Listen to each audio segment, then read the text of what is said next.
Hello, so today is Thursday, it's the 26th, and it's the second day of our trip to Italy, the day 2 video. So we were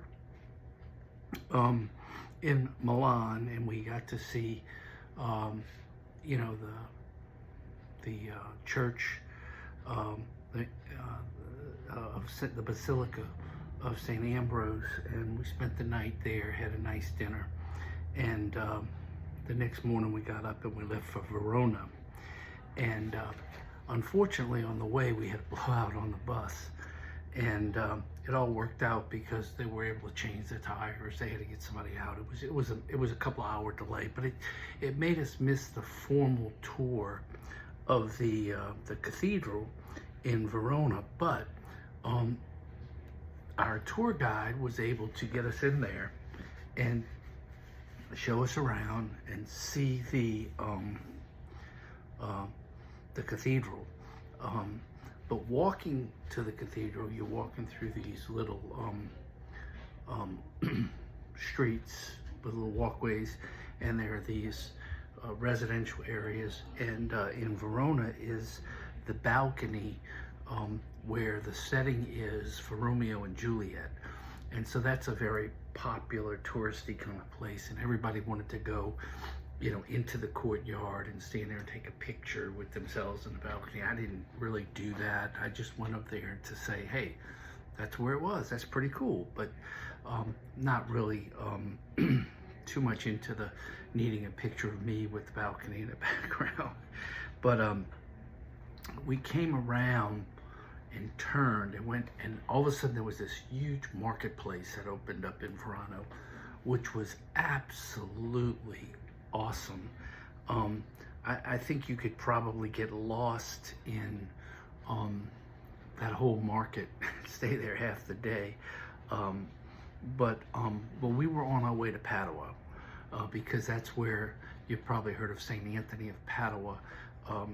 In Italy, it's called Padova.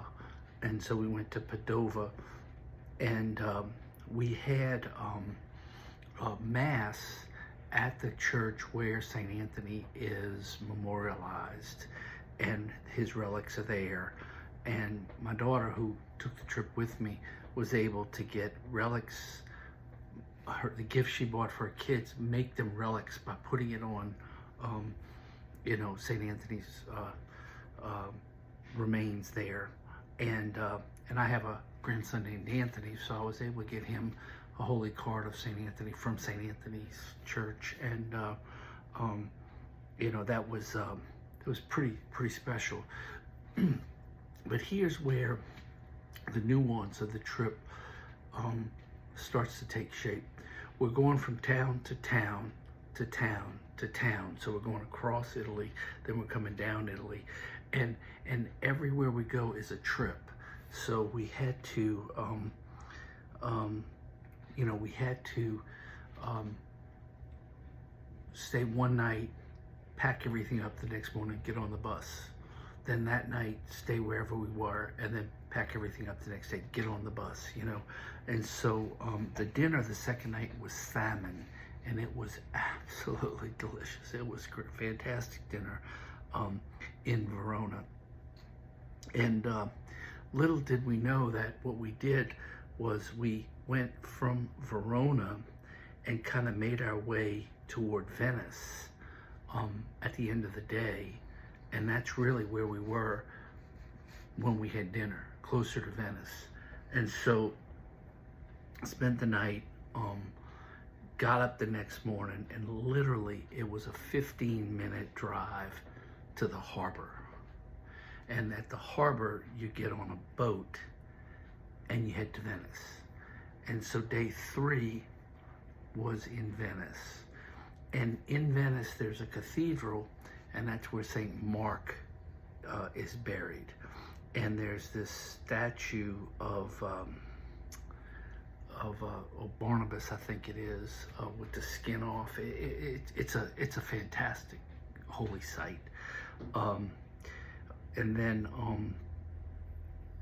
we went from Mass to this place called the Doge Place. It's a palace, and it was the palace of the Doges. They were like the kings, and it's a museum. It's a humongous museum, and the art, the gold, and this, just ornate, out of your mind, ornate.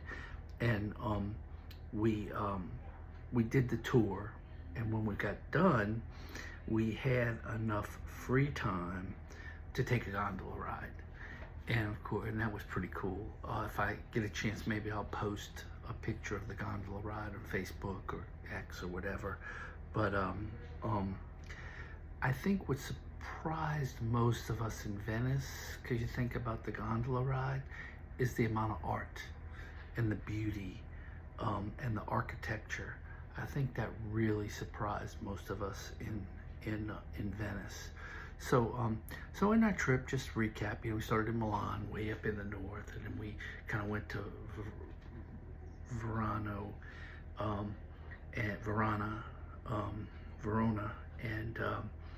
and then we made our way through to Venice.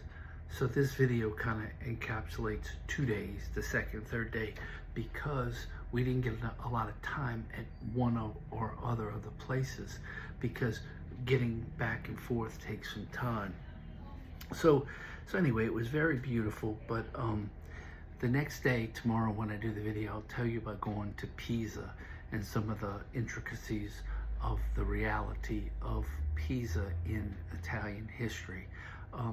All in all, the trip was just remarkable for art, architecture, and history, and things that you've heard about and seen pictures about. That all of a sudden you get to see it, just brings it all and makes it more real. I hope you're getting something out of these. One of the little side notes is that so much stuff was going on while we were in I don't remember if it was Verona or Venice. The hurricane hit here in Baton Rouge and Gonzales, where the church is, and so we were getting fed tidbits of news, weather news about the hurricane, and of course we were concerned about our people. And then we got word that everybody was okay and the church was okay, and it made us a little bit more at peace to continue with the pilgrimage.